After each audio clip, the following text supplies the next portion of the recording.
Kong Skull Island. We just witnessed the second film in the legendary Monsters film universe. I don't know if they're officially calling it that. But what? Putting a team together.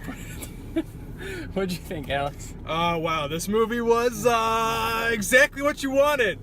Just big frickin' monsters fighting bigger frickin' monsters, and like a little crap plot sprinkled on top. Perfectly said. If you go into this movie wanting just monster awesomeness, you will be more than satisfied. And hilarious one-liners that don't make anybody laugh, but we laugh because they're stupid. And honestly, in a way that makes the movie better. This movie has a great cast of actors and actresses. We got Tom Hiddleston, Brie Larson, John Goodman, Samuel Jackson, Corey Hawkins. I'm sure I'm forgetting even more people because the list. Oh, John C. Reilly. Yep. List goes on and on. There's really, I mean, if you saw the trailers, you're gonna get exactly what you expect.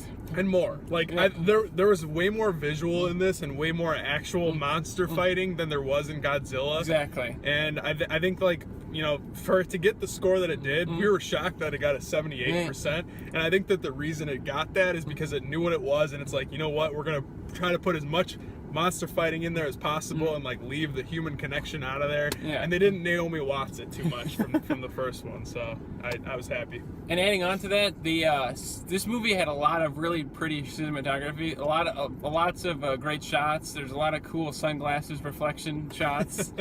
It's got a certain style to it. Exactly. For sure. It's got a very good tone. Especially to start off with. A lot of good soundtracks, a lot of good soundtrack choices.